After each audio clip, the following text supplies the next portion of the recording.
चलते फिरते उठते बैठते जो 5 ज्ञानेंद्रियां हैं, मन उनको लेकर के भोगों की कल्पना करता रहता है। अगर ऐसा लग जाए, ऐसी मशीन लग जाए, ये दुकान बढ़ जाए, ये ऐसा हो जाए तो इसमें ज़्यादा संपत्ति आएगी, ज़्यादा संपत्ति आएगी, फिर इसकी फैक्ट्री खोल लेंगे, फिर ऐसा कर लेंगे, ये कल्पना। परसों हमने समोसा चटनी पाया था, अगर आज बने तो फिर बहुत स्वाद था, वैसे ही बनाओ। तृष्णा। अगर प्रभु की प्राप्ति की बात हो तो कहीं कोई भी किसी तरह की समस्या तुम्हें परास्त नहीं कर सकती।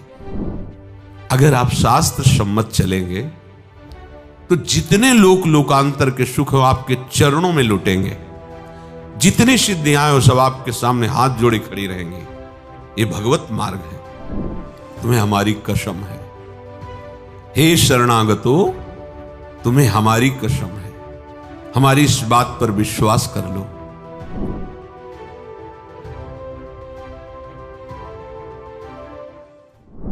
कल्पना।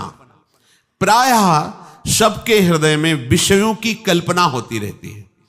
चलते फिरते उठते बैठते जो 5 ज्ञानेंद्रियां हैं, मन उनको लेकर के भोगों की कल्पना करता रहता है। कभी रसेंद्री की कल्पना, कभी श्रवणेंद्री के भोग की कल्पना, कभी जनेंद्री के भोग की कल्पना, ऐसे ही कल्पना में घूमता रहता है। साधु कल्पना नष्ट करता है, वो कल्पना में नहीं घूमता, वो भावना में विचरता है।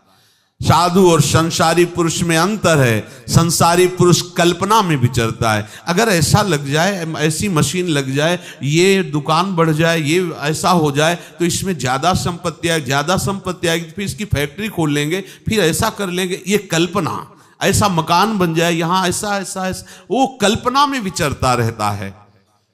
साधु भावना में विचरता है, कल्पना में नहीं। कल्पना होती है मायाकृत सृष्टि की, और भावना होती है शास्त्र सम्मानित जो सिद्धांत है उसके अनुसार आराध्य देव की।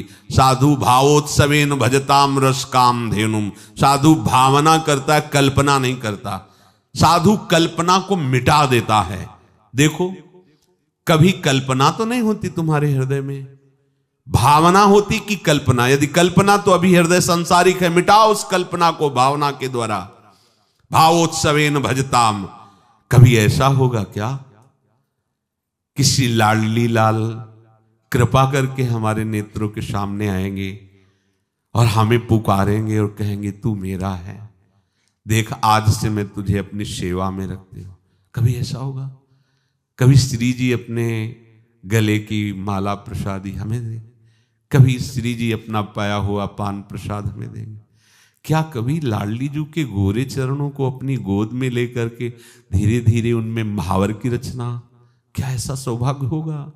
कभी ऐसा सौभाग्य होगा मैं प्रीतम को प्यारी जू से मिलाने के लिए उत्साह युक्त करके जा रही हूं सेवा सामग्री पास है, क्या कभी ऐसा होगा? वृंदावन में हम प्रेम उन्मत्त होकर, शरीर की कोई शुद्ध नहीं, लाडली लाल के प्रेम में विवश होकर, क्या कभी ऐसा होगा? यह है भावना। जो आराध्य देव के प्रति प्रतिपल ऐसा चिंतन हो उसे कहते भावना में, और वही भावना सिद्ध हो जाती है तो क्या सब घट जाता है। वो देखता है यही कर रहा है, वैसे ही सब प्रतिपल सेवा में मगन है। साधु कल्पना मिटाता है। अब आपको देखना है इनमें से कि आप क्या हो, खुद अपने हृदय में देखो, तभी कहते श्रवणेंद्री को मजबूत करो। जब आप अपने हृदय को देखोगे कि ये सारे दोस्त तो हम में ही हैं, तो अभिमान नहीं रह जाएगा। और अभिमान का गलित होना सारे सद्गुणों को प्रकाशित करना है, दैवी संपदा का बुलावा है। और अभिमान आ गया तो आई हुई दैवी संपदा भी अंतर्ध्यान हो जाती है, और आसुरी संपदा आ जाती है। साधु एक ही चीज मिटाता है, चाह। अगर चाह बनी हुई कुछ भी प्रभु के सिवा, तो ये साधुता का कलंक है। कोई भी चाह नहीं, चाह मिटी, चिंता मिटी, मनुआ बेपरवाह। जाही न चाही कबहु कछु न चाही, ये हमारी सिद्धि है। परमार्थ के पथिक की ये सिद्धि है, न चाही। और यहां गुरु न चाही, सिद्धांत न चाही, प्रभु न चाही, पर ये चाही। कैसे? कैसे परमार्थ के पति को, चाहे कोई भी हो, शास्त्र प्रमाणित तुम्हारा हृदय होना चाहिए, नहीं तो बनाओ, आए हो परमार्थ मार्ग में। परमार्थ का पथिक चाह मिटाता है, चाह। अगर कोई भी चाह प्रभु के सिवा है, परमार्थ के पथिक को आगे नहीं बढ़ने देगी। मान लीजिए बात, तृष्णा, भोगे हुए विषय को पुनः भोगने की इच्छा का नाम तृष्णा है, वो चाहे किसी भी इंद्री का विषय हो। परसों हमने समोसा चटनी पाया था, अगर आज बने तो फिर बहुत स्वाद था, वैसे ही बनाओ। तृष्णा, सुने हुए, देखे हुए, सूंघे हुए स्पर्श सुख, रसेंद्रीय सुख, कोई भी भोगे हुए विषय को पुनः भोगने की इच्छा का नाम तृष्णा है। सुनो इसे, मनन करो, इसे उतारो। जब तुम्हारे अंदर मांग हो तो देखो, तृष्णा की मांग तो नहीं है ये। कभी भी जीवन में कभी भी जो भोगे हो उसके संस्कार हैं, अनंत जन्मों के संस्कार हैं। उन्हीं को भस्म करने के लिए तो परमार्थ के पथिक बने हो। जो दुर्वासना मम सदा परिकर्षयंती, उसी को भस्म करने के लिए तो साधना कर रहे हो, और काहे की। कभी भी ये तृप्त नहीं होती, चाहे जितना खा जाए कभी नहीं तृप्त होती। योग वासिष्ठ में बहुत इसका वर्णन है कि उपासक इस तृष्णा रूपी डाइन से बच जाए, ये कभी आघाती नहीं, भोगते रहो, भोगते रहो। एक ही भोग नहीं, जो भी भोग इंद्रियों के हैं उनको पुनः भोगने की इच्छा का नाम तृष्णा है। कलह, आपस में किसी भी तरह का बैर विरोध तभी होता है जब दूसरे से हमारी मांग होती है अनुकूलता की।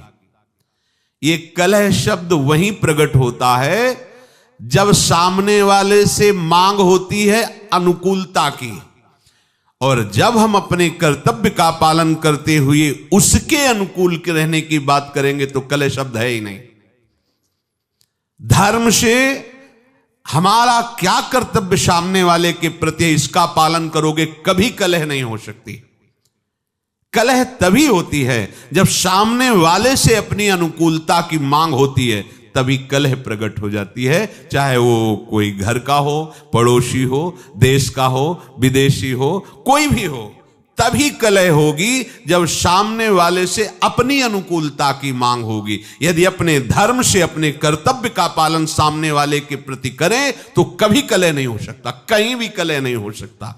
साधु कलह को नष्ट करता है, साधु कलह युक्त नहीं होता, कलह का नाश करता है। लक्ष्य क्या है? केवल रसेंद्री की तृप्ति के लिए, केवल पांच भौतिक शरीर के आराम सुख के लिए ये मार्ग नहीं है।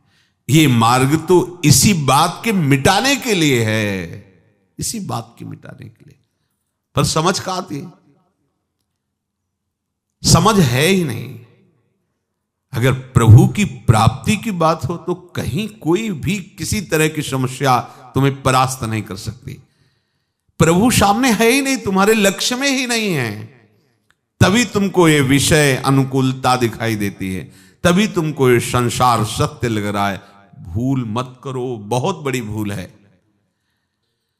आशा भोगों की, जीने की, सुख की, मान की, प्रतिष्ठा की, साधु इसे नष्ट करता है, सजाता नहीं है। जब हमारी चाह ही नहीं है इस बात की, तो इसके विपरीत मुझे कुछ मिले तो दुख भी नहीं होगा, क्योंकि हमारी इसकी चाह ही नहीं थी। अगर है भी तो इसे मिटाना है, ये आशा हृदय में नहीं रहनी चाहिए। ना तो जीने की, ना तो किसी भोग सुख की, ना तो मान प्रतिष्ठा की। आशा ही परमम दुखम, नैराश्यम परमम सुखम। इस मार्ग का उपासक आशा को नष्ट करके नैराश्य में बदल देता है।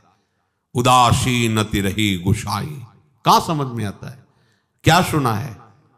कहां उदासीनता जगत के प्रति है? नहीं, भक्ति के प्रति उदासीनता है। सिद्धांत के प्रति उदासीनता है, और जगत के भोग ये मित्र लगते हैं, ये प्यारे लगते हैं। आशा का नाश करो, तभी साधु बन सकते हो। जिस मार्ग में आप चल रहे हैं बार बार नहीं मिलता, और ये मार्ग ऐसा नहीं है कि आप आराम से मुस्कुराते हुए चले जाओ। नहीं, यहां बड़े बड़े चोर लगे हुए हैं, ठग लगे हुए हैं, फुसला के बहाने से आपकी सारी अध्यात्म शक्ति को लूटने के लिए वो तैयार है। थोड़ी भी अपनी मान्यता और आग्रह आपको परमार्थ में नहीं चलने देगा। मान लो ये परमार्थ खिलवाड़ नहीं है, बहुत सुंदर खिलवाड़ है।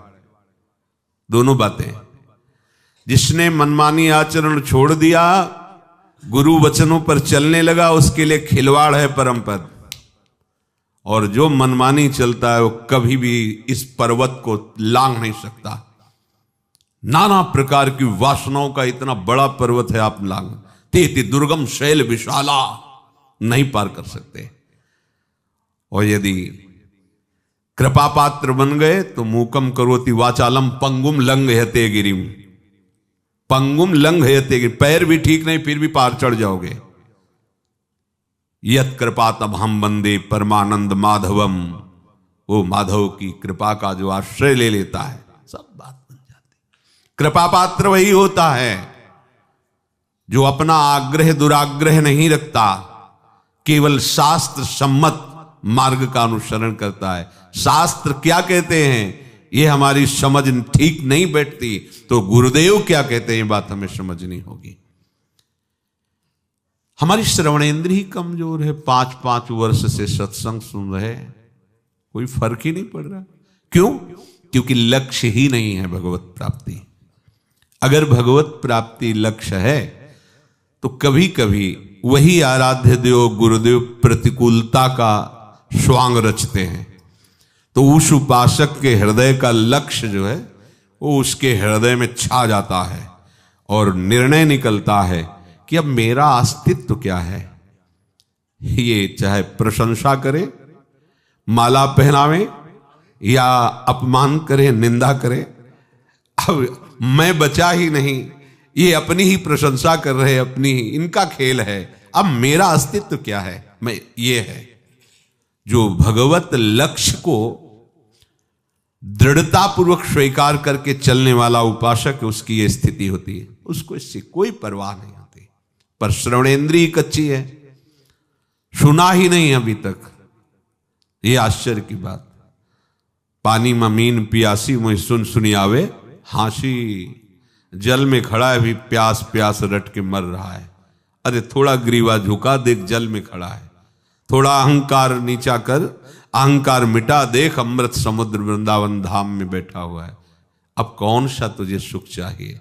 पर जब तक अहंकार है, वृंदावनी इह विधि बसे तज के सब अभिमान, केवल अभिमान शब्द नहीं लिखा, सब विद्या रूप महत्व गुण धन जोबन अभिमान, सठकंटक देखे जहां रहे न भक्ति निदान।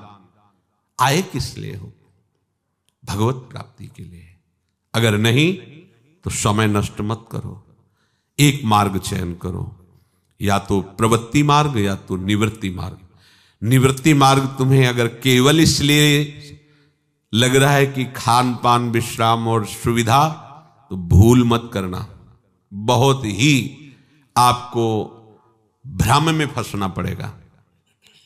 मेहनत करो, अन्य जीवों को सुख पहुंचाने की चेष्टा करो, नाम जप करो, स्वयं खाओ, दूसरों को खवाओ, प्रवृत्ति मार्ग।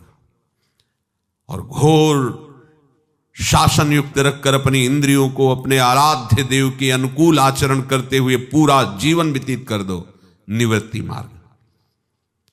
बीच में मत रहो। सेवक जी उनको मजरेडो कहते हैं, मजरेडो, ऐसे न वैसे रहे मजरेडो। ये बीच के लोग हैं, ये न घर के होते हैं न घाट के होते हैं, इसलिए बहुत सावधान। हर उपासक अपने लक्ष्य को प्रतिपल सामने रखे। जो लक्ष्य को सामने रखता है उसकी कोई शर्त नहीं होती, वो बिना शर्त का बिका हुआ होता है। ये जितने शर्त वाले हैं ये सब अपने मन में बिके हुए हैं, ये मन के अधीन है, ना गुरु के न शास्त्र के। बहुत सावधान। अगर आप शास्त्र सम्मत चलेंगे तो जितने लोकांतर के सुख आपके चरणों में लुटेंगे, जितनी सिद्धियां वो सब आपके सामने हाथ जोड़े खड़ी रहेंगी। ये भगवत मार्ग है। इसके लिए थोड़ी आपको भगवत मार्ग का प्रयोग करना है, ये तो बाधा रूप से आपको घेर लेंगी। इसके लिए हमें आराधना थोड़ी करनी है, ये हमारा लक्ष्य थोड़ी है। सही पूछो तो लक्ष्य को ढकने के लिए आपको घेर लेंगी।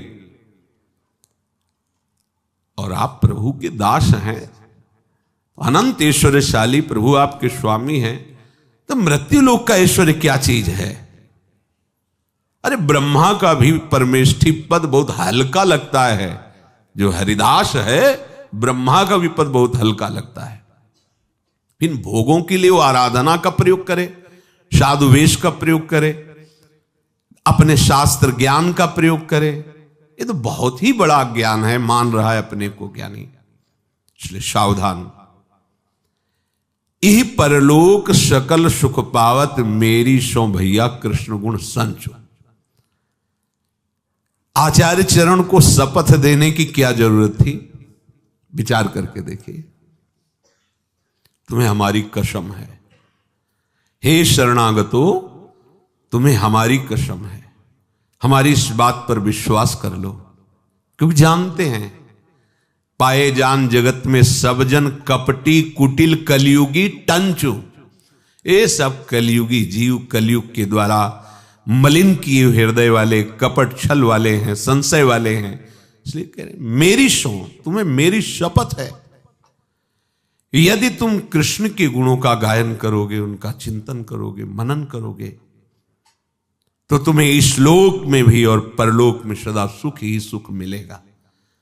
तो हमें सुख लक्ष्य करके प्रभु का भजन नहीं करना। लक्ष्य भजन है, ये अपने आप आपको पीछे पीछे डोलते नजर आएंगे। सावधान। ये श्रवण मनन में बैठा लो। आपकी श्रवणेंद्री बलवान होनी चाहिए। श्रवण से ही शरणागति होती है और श्रवण से ही शरणागति की पूर्ति भी होती है। यही प्रारंभ है और यही विश्राम है। आपका श्रवण ही कमजोर है, तभी आपका परमार्थ संबंधी स्वेच्छाचार नष्ट नहीं होता। यदि श्रोत्रिय आप बन जाएं तो ब्रह्मनिष्ठ होने का मार्ग मिल जाएगा, पर श्रोत्रिय ही नहीं हो पाते। तुम्हारे श्रवण कमजोर हैं। यदि श्रवण ऐसे हो जाए जिनके श्रवण समुद्र समाना, कथा तुम्हारी सुभग सरिनाना, और भरे ही निरंतर पर हो ही न पूरे। रात दिन भगवत नाम, भगवत चर्चा, भगवत चरित्र, भगवत सिद्धांत सुन रहे हैं, पर श्रवणेंद्री कभी ये कि अब हो गया बस, अब क्या सुनना, ऐसा नहीं। समुद्र में जैसे कई नाम रूप वाली नदियां मिलती हैं जाकर, पर समुद्र अपनी मर्यादा में रहता है, कभी उफान नहीं करता। ऐसे प्रेमी की श्रवणेंद्री समुद्र है और ये भगवत चर्चा कई तरह की नदियां हैं। कभी प्रभु की रूप माधुरी की चर्चा, कभी गुण माधुरी की, कभी लीला माधुरी की, कभी ऐश्वर्य की, कभी महामहिम प्रताप की चर्चा, कभी सिद्धांत की चर्चा। ये विविध प्रकार की नदियां श्रवणेंद्री रूपी समुद्र में जाती हैं, पर उपासक को ऐसा नहीं होता कि ये बात तो बहुत बार सुन लिया, अब क्या। वो उपासक ही नहीं है। यदि आप सत्संग श्रवण करते हैं तो मुझे लगता है कि अपनी दिनचर्या से अलग कोई स्वाध्याय करने की जरूरत ही नहीं है। जैसे गाय खाती है घास और भूस, पर वो परिवर्तित करके महामहिम दुग्ध के रूप में तुम्हें देती है, ऐसे बड़ी कठिन तपस्या, बड़ी साधनाएं करके महापुरुषों ने शास्त्र का अनुभव किया और वो अमृत में दुग्ध तुम्हें श्रवणेंद्रिय से पान करा रहे। तुम्हें अब घास खाने की जरूरत नहीं है, भूस बटोरने की जरूरत नहीं है, तुम्हें तो दूध और घी मिल रहा है, खाओ और स्वस्थ हो जाओ, स्वस्थ अपने स्वरूप में स्थित हो जाओ। जो शब्द सुने उसे अपने में देखें कि है कि नहीं है। अगर अपने में नहीं है तो उदास होकर उसे धारण करने के लिए तत्पर हो जाना चाहिए। यही उपासक का लक्षण है। अगर मनमानी आचरण, तो हमें लगता है कि उसका लक्ष्य ही नहीं बना भगवत प्राप्ति। नहीं, ऐसा कैसे हो सकता है? कोई भगवत प्राप्ति का लक्ष्य बना के फिर शास्त्र और सदगुरुदेव के विरुद्ध आचरण कैसे कर सकता है? कर ही नहीं सकता। उसका हृदय भयभीत हो जाएगा, उसको भारी अशांति हो जाएगी कि जीवन है किस लिए मेरा। पर जिन्होंने लक्ष्य बनाया है विषय, शरीर सुख आराम, और वेश बनाया है उस सुख और आराम के लिए, वो कभी शास्त्र सम्मत मार्ग में चल ही नहीं सकते।